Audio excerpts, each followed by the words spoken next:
While I was buckling our 5-year-old into her car seat, my wife texted, "Moving to France with JAIME. I emptied our savings. Good luck paying rent." I looked at my daughter's paint-covered hands and simply replied, "Thanks for letting me know." When she landed in Paris and checked her account, it was raining hard that afternoon in Portland, the kind of downpour that sent rivulets of water racing across asphalt like tiny rivers breaking free. I sat in the driver's seat of my old sedan, wiper blades swiping back and forth in a steady rhythm, trying to ignore the chill that crept in through the thin insulation of the car door. Through the rain-speckled window, I watched toddlers clutching blankets and parents hurrying beneath umbrellas slip inside the small brick building of Little Leaves daycare. My heart eased with the thought of seeing Sadie's bright smile, her tiny frame waddling toward me, ponytails bobbing. In that moment, everything felt normal, routine, safe. Then my phone buzzed on the passenger seat, shattering the quiet hum of the heater. I reached across, my hand trembling slightly as I unlocked the screen. I expected a text from Belle, probably asking if I'd be home in time for dinner or whether we needed more almond milk. Instead, the message that glowed back at me knocked the breath from my lungs. "Moving to France with JAIME. I emptied our savings. Good luck paying rent." My fingers hovered over the screen, numb and uncertain. I blinked, reread the words, and felt the metallic taste of panic flood my mouth. Our savings, those painstakingly accumulated dollars, gone. And JAIME, her coworker, just a friend she'd introduced at awkward dinner parties. The engine ticked as it cooled. My mind raced through the last few months, replaying every conversation and stolen glance I had dismissed. Had I missed something? The late-night phone calls, the hushed tones, the way her eyes had flicked away whenever I mentioned our future. It didn't matter now. Belle had made her choice. And she'd taken everything with her. I opened the door, steering the umbrella through the storm as I hurried toward the entrance. Rain dripped from its canopy like tears, soaking the collar of my jacket. Inside, Sadie sat cross-legged on a tiny plastic chair. Finger paint smeared across her backpack in a riot of pink and purple. Her little tongue peeked between her lips in concentration as she stuck stickers onto a paper cutout of a dinosaur. She looked up when she heard my footsteps, her face lighting up in an explosion of delight.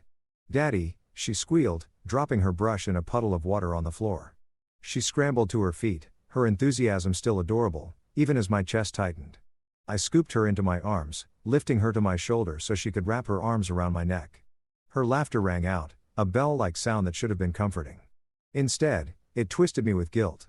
How could I tell her that Mommy was gone, that everything we'd worked for had vanished overnight? I kissed the top of her head, breathing in the scent of crayons and shampoo, and forced a smile that I hoped looked reassuring. "Hey, kiddo," I said, smoothing the wet strands of hair that clung to her forehead. She babbled on about a game she played with Miss Karen, a funny hat, running in the rain. My eyes darted to her little fingers, now sticky with paint, and then back to my phone as it vibrated in my pocket again. I set Sadie in her car seat and climbed back into the driver's side, the message replaying in my mind like a broken record. My knuckles whitened on the steering wheel as I drove the half-block to our 2-bedroom apartment, the wipers beating out a frantic rhythm. Inside, the walls seemed to press in on me, the dim hallway light flickering as if uncertain. Sadie bounded ahead, chattering about painting rainbows at school, oblivious to the storm raging in my chest. I slipped off my wet coat, draped it over a chair, and guided her to the kitchen table, where she immediately grabbed coloring pencils and set to work. I pulled my laptop onto the table and logged in. The login screen slid away to reveal our joint savings account, now an empty spreadsheet with only one glaring figure, $0. My heart thundered as I clicked through to checking. There it was, $319. $120,000 had been drained overnight, leaving us with pennies and despair. I stared at the numbers as though they'd rearranged themselves into something more hopeful. They didn't. The reality settled around me like a wet blanket. No groceries, no rent, no clue how to keep a roof over our heads. Sadie looked up from her drawing. "Daddy, will you help me color this unicorn?" she asked, lifting a page covered in rainbow arches. Her innocence stabbed at me. I forced a smile. "Of course, sweetheart." I sank into the chair next to her, watching as she carefully traced the outline, but my mind was elsewhere, ticking through options. Borrow from my parents? No, they were retired and barely making ends meet themselves. A payday loan? That would sink us deeper into debt. Freelance gigs? They paid too little, too slow. What's wrong, Daddy? Sadie's voice wavered, her big green eyes searching mine. My throat tightened. How could I tell her the truth? Instead, I knelt and put on my most encouraging tone. "Nothing, kiddo. Daddy's just thinking about how to make our apartment even nicer." She nodded, her faith in me shining like a beacon. I gulped and kissed her cheek, feeling a swell of both pride and dread. I opened my phone and typed a response to Belle's message, the words stark against my racing pulse. "Thanks for letting me know." I hit send before I could second-guess myself. The simplicity of it, no anger, no pleading, felt like the only defense I had left. Then I slipped the phone into my pocket and turned back to Sadie, determined to shield her from this blow, at least for today. In the echo of the rain against the window, I made a silent promise: I would find a way to survive this. Not just for me, but for her. Because in that storm, she was the only light I had left. Back at the apartment, I sat at the kitchen table with a knot in my chest and a screen full of zeros staring back at me. Outside, the rain from earlier had calmed to a whisper. But the storm inside me had only intensified. Sadie was at the corner of the table, legs swinging beneath her chair, tongue peeking out in concentration as she colored a lopsided tree with purple leaves. Every so often, she'd hold it up and ask, "Do you like this color, Daddy?"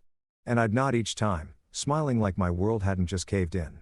I turned back to the laptop and refreshed the bank screen as if that would somehow change the outcome.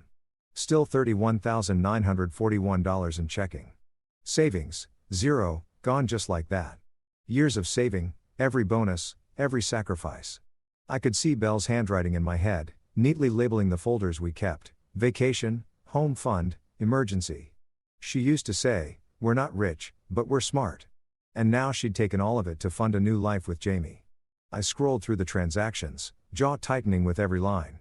First the wire transfer, $118,200, sent to a bank in Marseille, France. Then 2 hotel charges, a business class ticket to Charles de Gaulle, and a car rental in her name. She wasn't running. She was relocating, rebuilding, without me, without Sadie. I picked up my phone and called the bank, fingers cold and stiff. The woman on the line was polite and efficient, but ultimately helpless. "Because it was a joint account, sir, both parties had equal access. We cannot reverse the transaction without her authorization." I wanted to scream.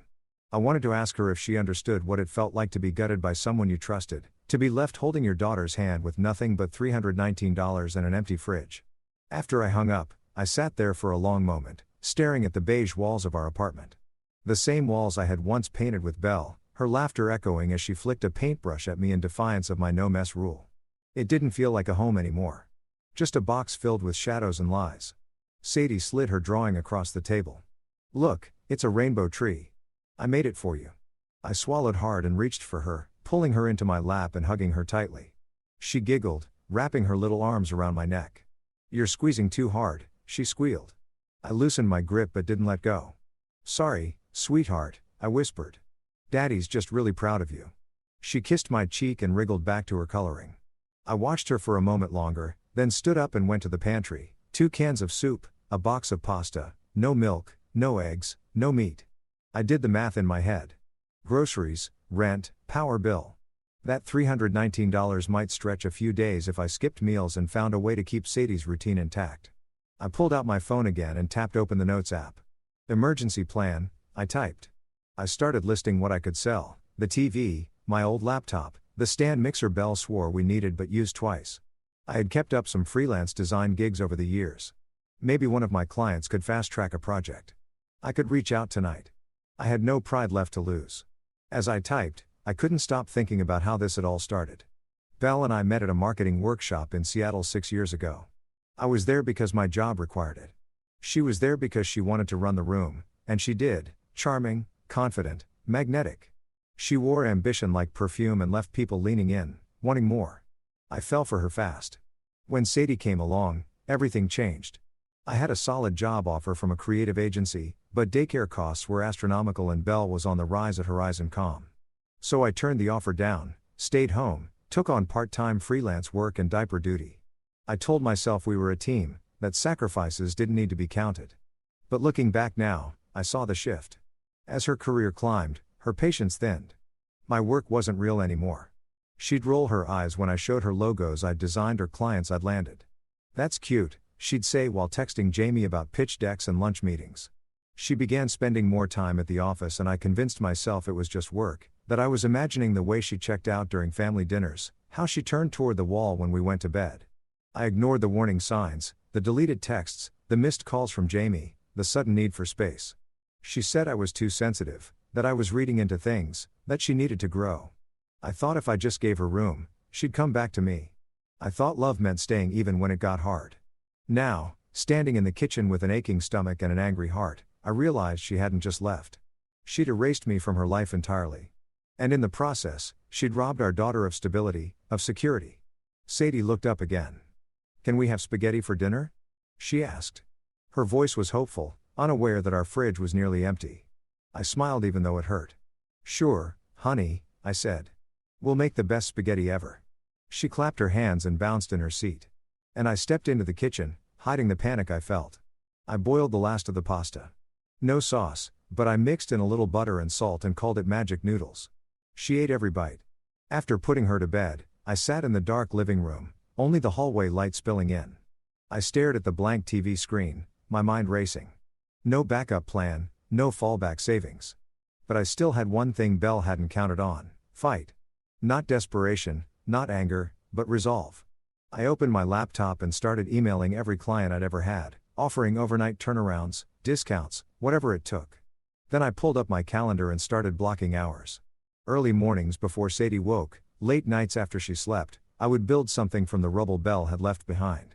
Because she may have taken the money, but she hadn't taken Sadie, and I would make damn sure she never could.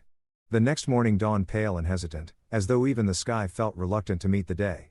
I shuffled into the kitchen, still in my rumpled jacket from yesterday's storm, and flicked on the coffee maker. Steam curled from the pot, filling the apartment with a familiar comfort, but it did little to quell the tightness knotting my gut. I glanced at the clock, 6:45 a.m. soon. I'd need to wake Sadie for daycare, field client emails, and begin the uphill climb of rebuilding our lives from the pit where Belle had left us. My phone buzzed against the countertop, dragging me from my spiraling thoughts. I picked it up, bracing myself for another text from Belle or some notification about more drained funds. Instead, the caller ID flashed. Mom, Belle's. Of all the voices I never wanted to hear, hers was at the top of the list. I tapped accept, my heart thundering in my ears. "Hello," I said, pressing the phone to my ear as I poured coffee into a chipped mug. "Good morning, Michael," came Margaret's voice, cool and clipped like a porcelain teacup tapping against a saucer. Her tone carried no warmth, only accusation, a loaded inhale that suggested she already had her script memorized. "I've been getting calls from your lawyer." My hand froze mid-pour. "My lawyer?" I echoed, slow and deliberate. "Yes," she replied sharply. "She told me you filed for emergency custody and asset freezing." A brief pause. "And that you're claiming I blackmailed Belle into giving up visitation unless she sent more money." The world tilted. I stared at the coffee dripping from the machine, a sick realization winding like a snake in my chest. "Margaret," I said carefully. "Where are you getting this?" "I have Belle's texts," she said, her voice steady. "She showed me yours, threatening texts, accusing her of abandoning Sadie if she didn't comply."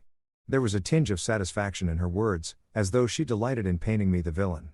"I'm worried about my granddaughter." My vision blurred. Not only had Belle fled across an ocean, emptied our account, and left me scrambling for rent, but she'd turned the narrative against me, and now her mother was complicit. The fire that had been smoldering inside me snapped to life. I gripped the edge of the counter, nails digging into the laminate. "Margaret, you need to stop listening to lies," I said, forcing my voice to stay level. "Belle is the one who emptied our savings. She's the one who fled to France. I have her texts in her own words." "Don't gaslight me, Michael," she shot back. "Belle said you threatened her. Told her she'd never see Sadie again unless she funded your apartment. And now she's scared. She's defending herself." My stomach revolted. "She's defending herself by stealing our daughter's future," I said, voice low and trembling with rage. "I never threatened her. I asked her to talk to me about money before she wiped us out." "Talk?" "She tried," Margaret scoffed. "You wouldn't listen. You're unstable. I've seen your social media, angry rants about her job, her coworker. You've become obsessed." Her words were ice shards sinking into my skin. "I'm going to see Sadie today, and I'll evaluate how safe it is for her to be around you." Time seemed to slow. The coffee machine ticked, then hissed. I raised a hand to steady my shaking jaw. Sadie, my 5-year-old, could be withheld from me based on Belle's lies. Margaret would show up at daycare, unleash her version of events, and I might walk away without my daughter in the back seat. "Margaret, please," I said, swallowing hard. "You know me. You know I'd never hurt my daughter." "I know what she told me," Margaret replied coldly. "I'll see you this afternoon, Michael." Make sure you have your story straight. The line went dead before I could respond. I stared at the screen, heart thumping like a war drum. The coffee machine clicked off and the mug sat half full on the counter. I wrapped my fingers around it, feeling its warmth seep into my bones. Then, as though jolted awake, I remembered Sadie waiting for breakfast. In the living room, she sat on the floor with a puzzle, humming happily. Her hair was a tangle of curls, and she looked up when I entered, her face blossoming into that trusting smile I treasured. "Hi, Daddy," she said, scooting over to hug my leg. I knelt beside her, picking up puzzle pieces with deliberate calm. "Hey, pumpkin. Hungry?" She nodded, and I carried her to the table. As I made scrambled eggs and toast, I forced my mind to sort out the chaos. I'd expected Belle's betrayal, but her mother's attack was another blow, a reminder that the fight wouldn't be only against my ex-wife, but against an entire family willing to lie to save face. Over breakfast, Sadie chattered about her dreams, talking whales and flying squirrels. I smiled and nodded, each bite of toast tasting like a burden. Every laugh she shared was a promise I couldn't break. My world had shrunk to the size of her hand wrapped in mine, and I refused to let anyone sever that bond. After dropping her off at daycare, I sat in the car for a long moment, hands clenched on the wheel. The sun tried to break through ragged clouds, but the morning still felt dull and heavy. I dialed Nadia's number with determined fingers. When she picked up, I spoke quickly. "Nadia, it's me. Margaret called.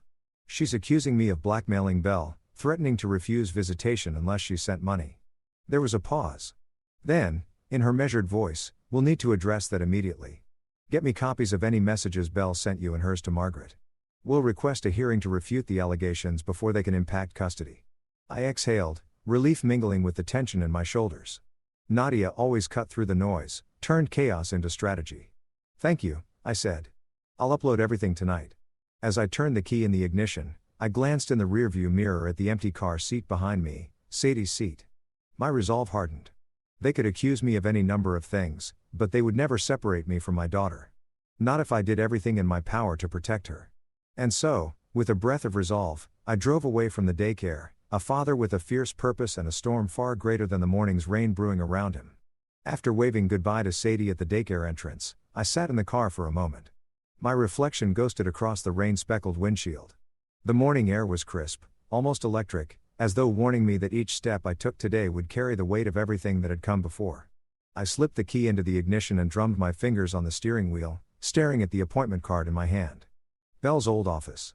9 a.m. I inhaled, smoothed my shirt, and drove through the sleepy Portland streets toward Horizon Calm, where Belle had vanished without so much as a notice. The building loomed ahead, its glass facade tinted gray under the overcast sky. I parked in the visitor lot, heart pounding in my ears, louder than the engine clicking off. The lobby was sleek and modern, marble floors polished to a mirror sheen, potted ferns arched like green canopies, and muted digital displays cycling through corporate announcements.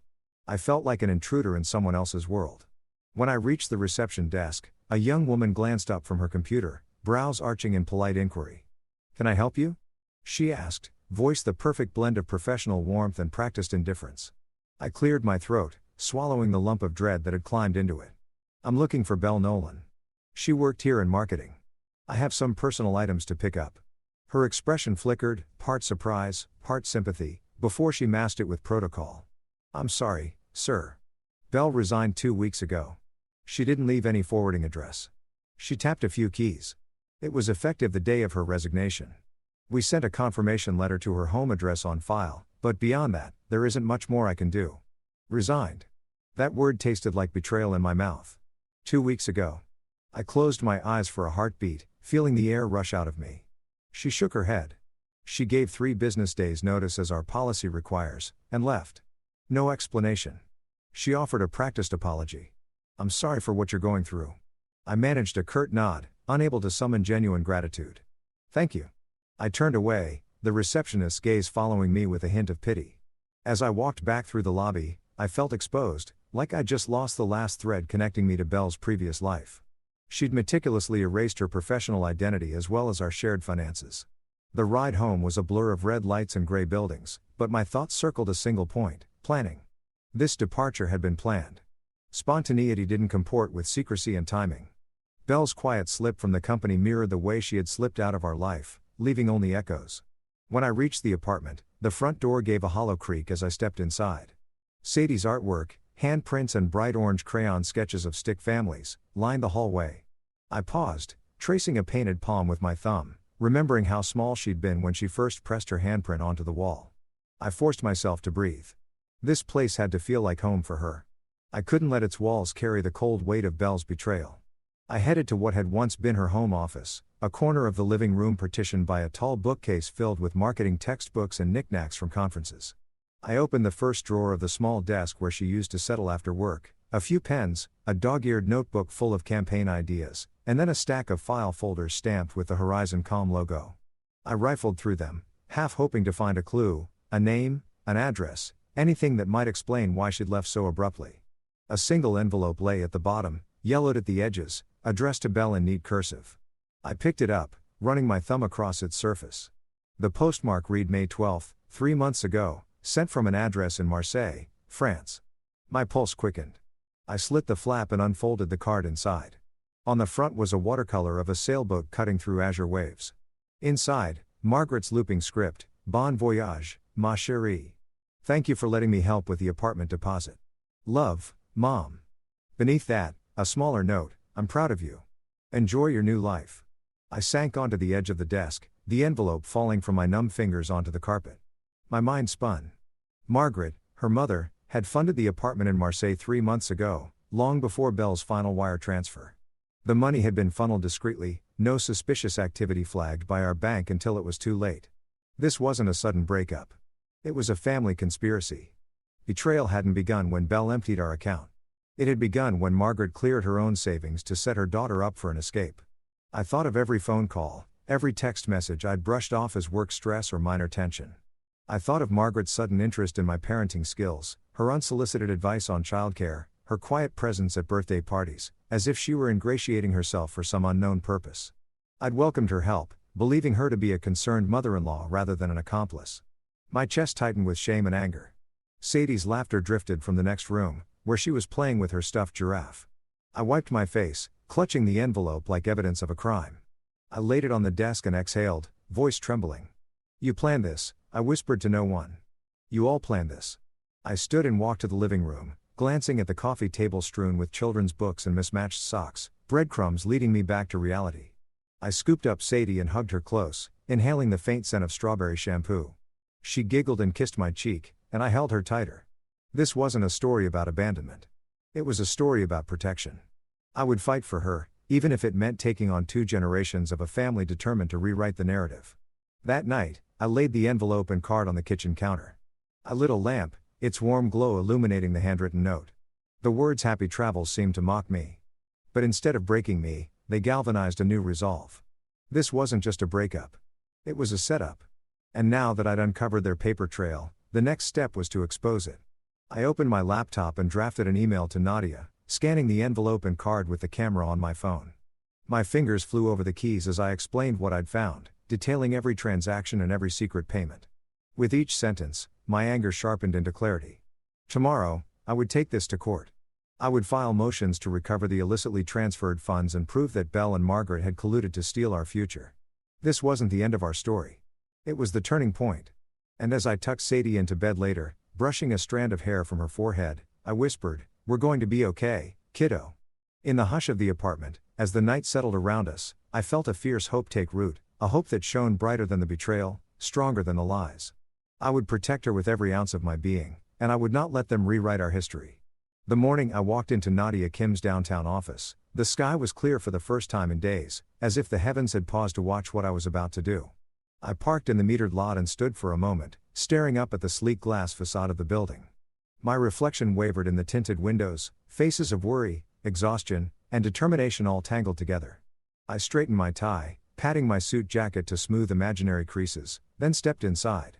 The lobby's marble floors gleamed beneath my shoes, and a receptionist looked up with polite curiosity as I approached. I gave my name, Michael Carter, appointment with Nadia Kim, and she nodded, picking up the phone in one graceful motion. "She'll see you now, Mr. Carter," she said, voice calm and reassuring, as though she understood the gravity of my situation. I thanked her and followed her down a short hallway into Nadia's office. Nadia sat behind a dark wood desk, her kind eyes framed by a pair of understated glasses. She rose to greet me, offering a firm handshake that conveyed both warmth and confidence. Her presence felt like an anchor, cutting through the storm of my thoughts. Behind her, shelves lined with legal tomes and framed degrees hinted at the depth of her experience. A large window to her right offered a view of the city's rooftops where sunlight glinted off distant buildings. "Michael," she said. "Good to see you. Please have a seat." I settled into the chair opposite her desk, smoothing my palms on my lap. Nadia's assistant slid a thin leather folder across the desk. "I've organized everything you sent over, Belle's texts, Margaret's envelope photocopies, the bank statements, Alex's audio transcript. We're ready to build our strategy." I exhaled, relief mingling with the tension in my chest. "Thank you," I said, voice husky. "I don't know where I'd be without you." Nadia offered a sympathetic nod. "Let's talk through the timeline first to make sure we haven't missed any details." She opened the folder, revealing color-coded tabs. "We'll start with the initial wire transfer from your joint account to Marseille. Then we'll move to the discovery of the envelope from Margaret, and finally Alex's recording that confirms Jaime's involvement." As she spoke, I watched her hands move deliberately, opening the folder, lifting documents, adjusting her glasses. Every gesture exuded competency. I felt the knot in my stomach loosen, replaced by purposeful clarity. "By freezing those assets," Nadia continued, "we ensure Belle can't dissipate funds before we get a judge's order. We'll file for temporary support payments to cover rent and basic living expenses until she's compelled to comply." She paused, searching my face. "And we'll push for supervised visitation or suspended rights if she continues to pull these stunts." My heart pounded. "Do you really think we can stop her?" I asked, voice barely above a whisper. Nadia leaned forward, her eyes steady. "Michael, the law is on your side here. She's diverted marital assets, abandoned her parental responsibilities, and now she's enlisting her mother to spread lies. That's not just unethical, it's actionable. We have a solid case." I nodded, drawing strength from her conviction. "Okay, what's next?" She clicked her pen and tapped it against her notepad. "I'll draft the emergency motion today. We'll request a hearing within 72 hours, citing the urgency of rent, utilities, and child support. We'll submit affidavits from you, Alex, and our bank's fraud department confirming the illegitimate transfers. I'll also file a motion to compel Marie Nolan, Margaret, to produce any communication she had with Belle regarding financial assistance. We need to show collusion." The word collusion landed like a hammer blow. Margaret had wanted to help her daughter. Now she'd unwittingly become an accomplice to theft. I felt a mixture of anger and resolve bubbling within me. "Anything I need to do?" I asked, steeling myself for the work ahead.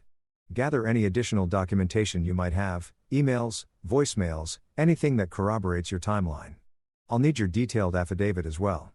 Describe how you discovered the transfers, what you and Belle discussed about finances before she left, and any misrepresentations she made." She slid a printed affidavit form toward me. "Fill this out by the end of the day and we'll file tomorrow morning." I accepted the form, feeling the weight of it in my hands. It was more than paragraphs on paper. It was my path to protecting Sadie's future. Nadia stood, signaling the session was over. "I'll call you tonight with updates. In the meantime, try to rest. I know this is overwhelming, but remember, you're doing the right thing for your daughter." I rose and extended my hand. "Thank you, Nadia." "Really?" She smiled, a hint of compassion softening her professional demeanor. "We'll get through this." On the drive home, I let the city blur past, focusing instead on the next steps, drafting my affidavit, lining up emergency funds, preparing for court. But beneath my anxiety ran a current of hope. With Nadia's guidance, I felt we could turn the tide. When I pulled into the apartment parking spot, the late afternoon sun filtered through clouds, casting a soft glow. I grabbed the folder from the passenger seat and headed inside. Sadie's laughter drifted from her bedroom. She was watching her favorite cartoon. My chest tightened with affection. I slipped into her room and found her curled beneath a blanket, eyes bright. "Daddy," she exclaimed, scrambling out with a plush giraffe hugged to her chest. "Guess what? I drew a rainbow tree for you again." I sank to the floor, taking the drawing she held out proudly.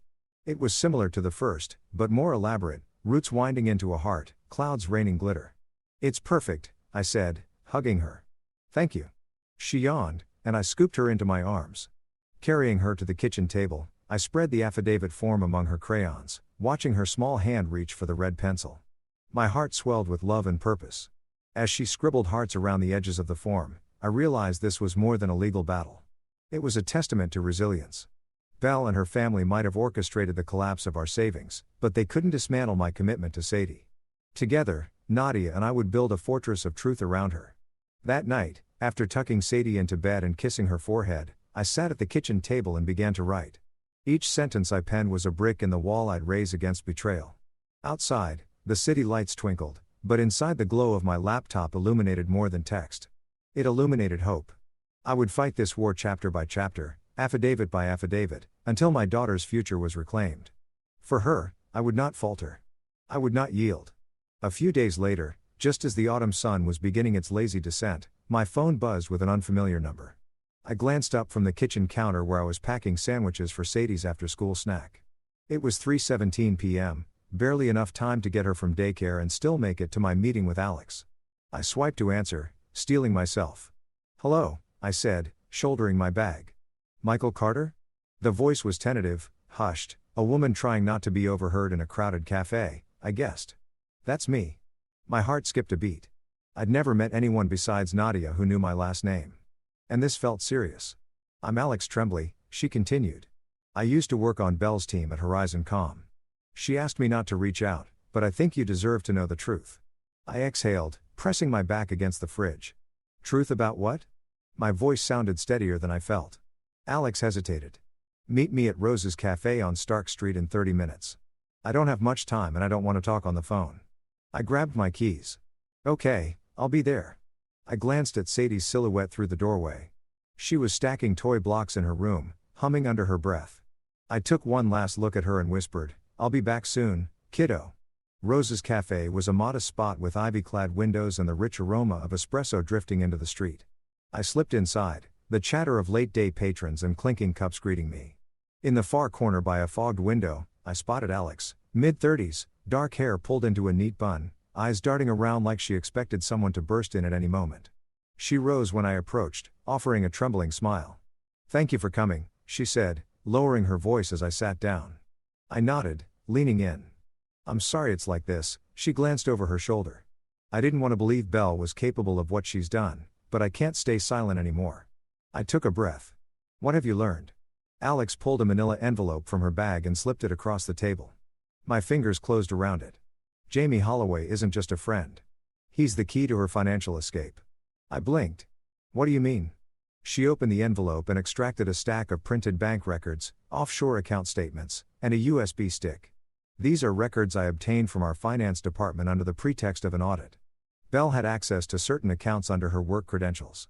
She used that access to move company funds through intermediate shell companies, then funneled part of it into an account in JAIME's name in the Cayman Islands. From there, it went to her personal account in Marseille. My heart pounded so loudly I thought the whole cafe would hear it. She stole from her company? Alex's eyes gleamed with shame and relief all at once. Not just the company. She emptied our joint personal savings too.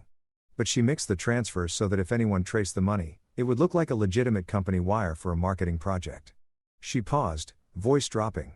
"I found an audio clip too." She slid the USB stick across the table. "Play it yourself if you want proof." I pocketed the stick and exhaled, staring at Alex. The betrayal stung anew. Not only was Belle turning her back on her family and me, she had leveraged her position of trust at work to steal from her employer and involve JAIME in the crime. Alex nodded, tears brimming. "I never meant for this to get so big, but when she laughed about it, when she joked that you'd crumble and that you could keep the blender, I knew you had to see it." I clenched my jaw, imagining Belle's voice mocking me, reducing my fears to punchlines. "You're brave to speak out," I said softly. "Thank you." We sat in silence for a moment, the weight of her confession hanging between us like a storm cloud. Then Alex reached across the table and placed a hand on mine. "I'm sorry, Michael. For everything." I squeezed her hand gratefully. "Let's get through this." That evening, after I tucked Sadie into bed and kissed her soft cheek, I retreated to the living room. The apartment was quiet except for the hum of the refrigerator. I plugged the USB stick into my laptop and clicked on the audio file. The recording crackled with ambient noise, clinking glasses, distant chatter, before Belle's voice came through, clear and unrepentant. "Honestly, JAIME, he's a mess," she laughed, the note of amusement sharp enough to cut glass. "I told him it's just money.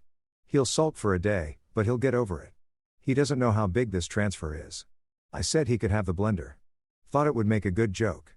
JAIME's voice followed, chuckling. "He'll keep the apartment. Poor guy. But hey, we've got a seawall now, right?" My stomach dropped. A seawall, code for the money she'd funneled. She wasn't remorseful. She was amused. I closed my eyes, recalling the text that had started it all, moving to France with JAIME. I emptied our savings. The words had felt final, devastating.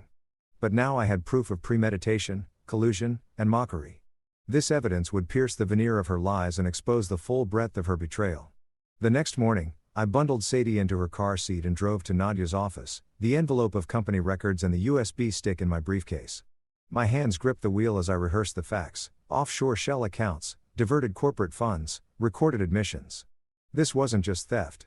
It was conspiracy, fraud, betrayal across every front. When I reached Nadia, she ushered me into her office, her expression sober. I laid out the documents and handed over the USB stick. She plugged it in, listened to the clip, her brow furrowing in determination. "This changes everything," she said, pulling out fresh forms. "We'll amend our motions to include corporate fraud and identity theft. JAIME Holloway can be subpoenaed, as can Horizon Comm's financial records. The judge will see this as a comprehensive scheme, not just a marital dispute." Relief washed through me, mingled with righteous anger. Belle hadn't just run. She'd orchestrated a financial coup, enlisted her mother and coworker, and tried to frame me as unstable. Now, with Alex's courage and Nadia's expertise, we would dismantle that scheme.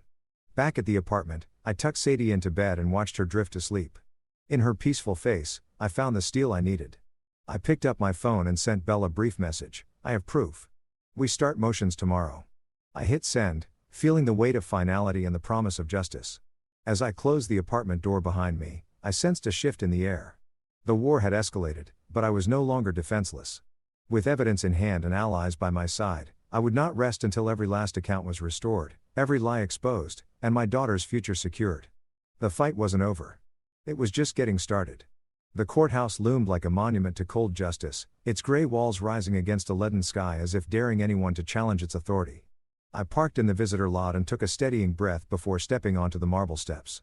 In my briefcase, I carried the weight of our entire case: bank statements, the envelope from Margaret, offshore records from Alex, the damning audio clip, and my own affidavit.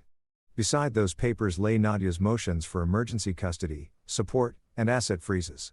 Today, all of it would go before a judge, and I prayed our evidence would cut through Belle's web of lies. Inside, the hallway smelled of polished wood and old carpeting. I passed rows of closed doors, each a doorway into someone's fate. My heart pounded, but I kept my head high. At room 312, I paused, smoothing my tie and tapping the briefcase handle. Nadia met me there with a reassuring nod. Her confidence was the keel, keeping me from capsizing. She placed a gentle hand on my shoulder. "Ready?" she asked. I swallowed and let out a slow breath. More than ever. The courtroom was hushed except for the rustle of papers and the soft shuffle of feet. On the bench, Judge Lambert reviewed files under her bifocals, her expression neutral but keen. Beside her sat Belle's attorney, a sharply dressed man with a clipped accent and a notebook full of post-it tabs.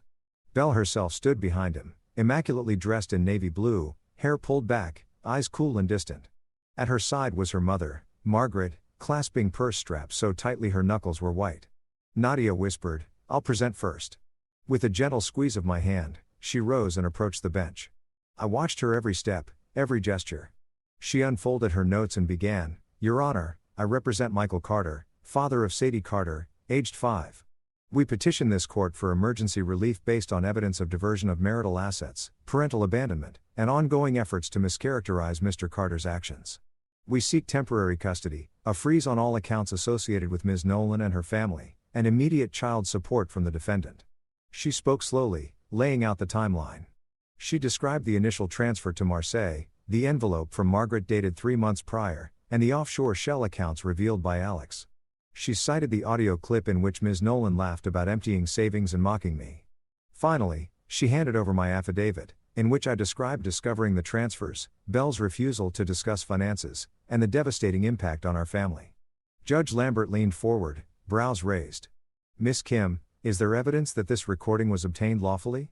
Nadia placed the USB stick on the bench. "Yes, Your Honor. Miss Tremblay provided it under whistleblower provisions. We have a chain of custody log, an affidavit from Ms. Tremblay, and our bank's fraud investigator confirming the authenticity of the transactions and recording." The judge nodded slowly, reviewing the stick and folder. Next, she motioned toward Belle's attorney. He rose, clearing his throat. His voice slid out smooth and practiced. Your Honor, while Ms. Kim paints a dramatic picture, much of her evidence is circumstantial. The transfers, though unfortunate, were authorized by both parties at the time. As for the recording, its origins are unclear. My client resigned of her own volition, seeking a fresh start. Mr. Carter's reaction, filing motion after motion, indicates instability and a vindictive attitude toward Ms. Nolan's pursuit of independence. He gestured to Belle, who sat stiffly. I didn't steal anything, she said. I used our savings to pay debts we had accrued. Michael knew about it. He just chose not to act. I wanted a new life, unburdened by his micromanaging. Her words were clipped, rehearsed. I felt my chest tighten as she painted herself the victim and me the villain. Margaret's lawyer followed with a brief statement accusing me of threatening texts and fabricating allegations. Margaret herself fixed me with a cold stare, lips pressed tight as though daring me to challenge her. My stomach churned, but through the noise I saw Nadia's steady gaze. She rose again for her rebuttal, unfolding Alex's corporate records and the bank's fraud report. She highlighted the code used to disguise the transfers as company expenses, and she introduced the subpoena we'd filed to Horizon Com's finance department, requesting emails showing Belle's repeated unauthorized withdrawal requests. Then Nadia turned to the recording. She pressed play on her tablet and the courtroom filled with Belle's voice echoing off the walls. I watched as Belle's face paled and Margaret's jaw slackened. The judge closed her eyes for a moment, as though absorbing the full impact of hearing a mother laugh at abandoning her own child. When the audio ended, Nadia closed her folder and fixed the judge with calm intensity. Your Honor, what this recording demonstrates is clear intent and malice. My client has been maligned, his daughter endangered, and his trust betrayed. We ask for the relief necessary to protect this child and preserve the integrity of marital assets until a full hearing. The courtroom was silent. I could hear my heartbeat in my ears. Judge Lambert set down her pen and looked from me to Belle. Based on the evidence before me, wire transfers without mutual consent, involvement of offshore accounts, the recorded admissions, I find probable cause to believe Ms. Nolan engaged in financial misconduct and parental abandonment. I grant Mr. Carter's motion for sole temporary custody of Sadie, effective immediately, and I order a freeze on all assets tied to Ms. Nolan, JAIME Holloway, and Margaret Nolan, pending further hearing. A collective intake of breath filled the room. Belle's attorney sputtered. Your Honor, may we request supervised visitation? Judge Lambert opened her notes. Ms. Nolan shall have supervised visitation at Mr. Carter's discretion, to be arranged through family services. Any unsupervised contact is hereby prohibited. Further, Ms. Nolan and Ms. Nolan Sr. are to produce all financial records related to the transfers by next week, or face contempt. She tapped her gavel softly. Court is adjourned. Silence reigned for a heartbeat. Then the gavel's crack echoed like thunder. I exhaled, my shoulders sagging as the gravity of the victory settled over me. Nadia slipped beside me, handing me the signed order. I pressed it to my chest, tears stinging my eyes. In the hallway, reporters and a handful of onlookers buzzed, but all I wanted was to leave this place with Sadie. Outside, the air had cleared, gray clouds parting to reveal pale sunlight. I took Nadia's arm, and we walked down the steps together. The judge's ruling had bought us time and security. I slid into my car, briefcase on the passenger seat, and started the engine. My phone buzzed, a text from Alex, you did it. I responded with a single word, thanks. Driving toward daycare, I felt exhaustion wash through me.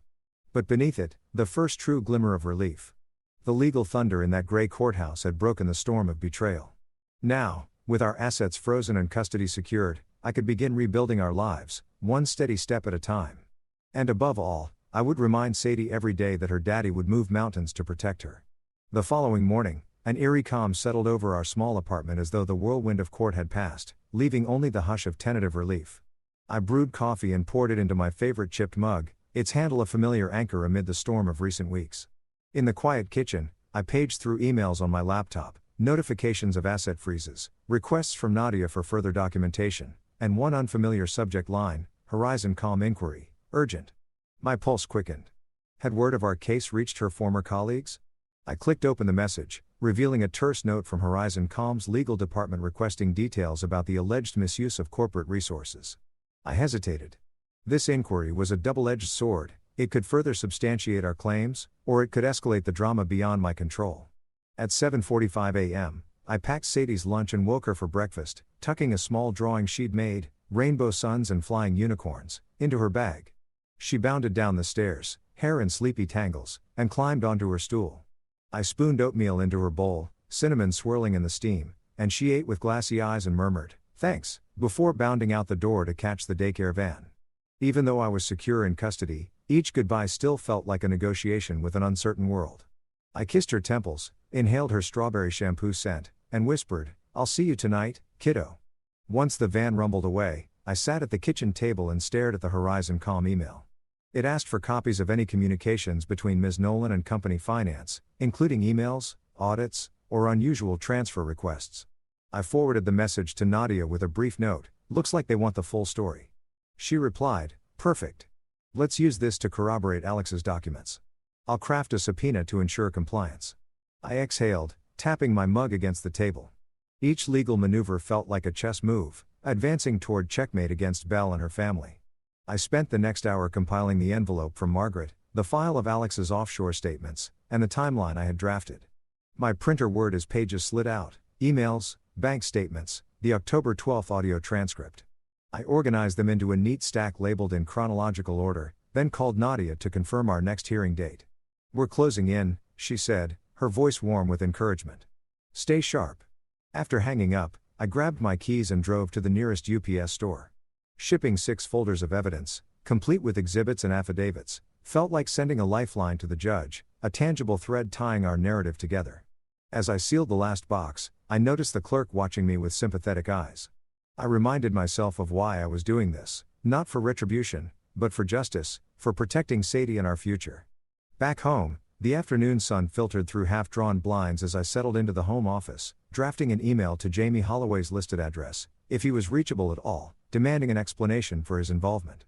I typed slowly, stating the facts clearly, his name on shell accounts, his laughter on the recording, and a request to confirm or deny association. Then I added, "Failure to respond will result in subpoena and potential charges." I paused, rereading the words. It felt surreal to confront a man I'd never met, but who had upturned my life. I pressed send, adrenaline buzzing in my veins. By early evening, a notification pinged. My email had been auto-forwarded to a generic no-reply server in the Cayman Islands. The message bounced back. I frowned, realizing we'd have to rely on legal compulsion to reach him. Nadia would need to know.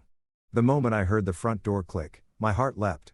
Sadie flew into my arms, her small frame nearly engulfed by my open coat. "Daddy," she chirped, holding up her little shoe with a missing lace. "Miss Karen said I was brave today. I made a new friend named Lucas." Her excitement crackled like electricity. I kissed her cheek and asked about the lace, promising we'd fix it after dinner. I warmed up leftover spaghetti with the last of our butter and cheese, and we sat together on the couch as she recounted every detail of her day, the new friend, the finger painting, the snack she swapped for my string cheese. I listened, nodding, savoring her words like medicine. Still, part of my mind ticked over the evening's tasks, scanning Alex's documents for digital backup, reviewing depositions for tomorrow's draft motion, scheduling a meeting with a forensic accountant to trace the paper trail further. As twilight settled, I tucked Sadie into bed. She clutched her giraffe and yawned. "Daddy," she whispered, "will Mommy ever come back?" The innocence in her question cut through me. "I don't know," I said, brushing her hair from her forehead. "But right now, you and I have everything we need. We're safe and we're together." She closed her eyes and drifted to sleep, trusting me without reservation. Left alone in the living room, the apartment felt too big, too quiet. I powered on my laptop and opened the spreadsheet I'd been building, columns for date, amount, recipient, and notes. I updated it with the envelope date from Margaret's card and the offshore transfer dates from Alex's records. The list stretched across months, a testament to the calculated precision of their plan. Each entry fueled my resolve. At 9:30 p.m., I drafted a summary for Nadia, compiled new financial timeline, evidence forwarded to Horizon Com Legal, bounced email to Jamie noted, guest list for tomorrow's hearing prepared. I hit send and leaned back, feeling the day's exhaustion sink in. The apartment lights glowed softly around me, illuminating the scattered evidence like stars guiding me through the darkness. I closed my eyes and pictured Sadie's peaceful face, her breathing even in sleep. In those dreams, she didn't worry about money or courtrooms. She just existed as a 5-year-old should. That vision steeled my purpose. Tomorrow, we'd stand before the judge again, backed by corporate records and forensic analysis, demanding accountability. This was more than protecting assets. It was protecting her childhood. Then I shut my laptop and headed to the bedroom. As I drifted off, I felt the weight of anticipation lifting, replaced by the quiet confidence of a father prepared to fight for his child, step by meticulous step, until every last wrong was righted. When Belle's flight touched down at Portland International, a knot of anticipation twisted in my chest. Nadia's restraining order was ready, paperwork in hand, and I met her at the arrival's gate. As she stepped through the sliding doors, her eyes widened at the sudden presence of a court officer beside me.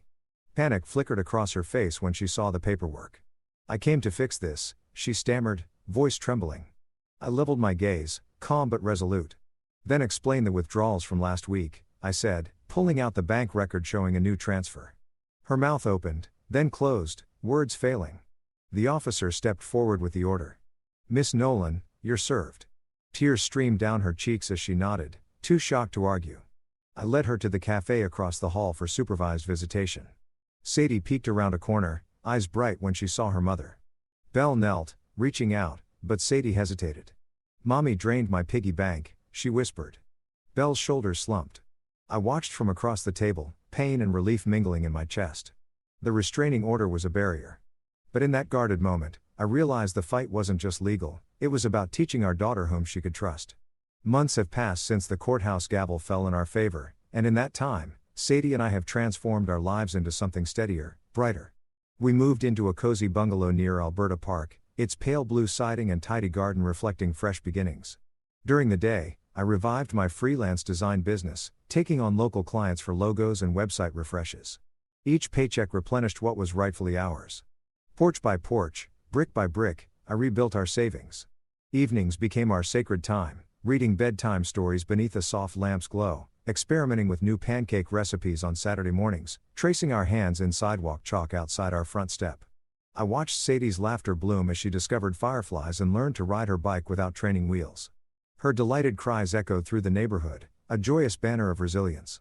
Of course, legal battles continued, subpoenas for offshore records, depositions confirming Margaret's role in the financial conspiracy, asset recovery negotiations that dragged into late afternoons. But with Nadia's steady guidance, each obstacle became a victory. We reclaimed thousands, enough not only to cover the past debt, but to set aside for college and emergencies. One quiet evening, as twilight painted the sky in lavender, Sadie climbed into my lap with a drawing she'd just finished, our new home, a rainbow stretching overhead, and two stick figures holding hands. Beneath it, in careful script, she'd written, "Daddy's brave." I felt tears prick my eyes as I kissed her forehead. Belle's message had once been meant to break me with fear of eviction. Instead, it had ignited something stronger, a truth unshakable and enduring. In the wreckage of betrayal, I had found purpose and strength. And as the rain began to patter softly against our window, I realized that home isn't just a place. It's built on love, honesty, and the promise that we'll face any storm together.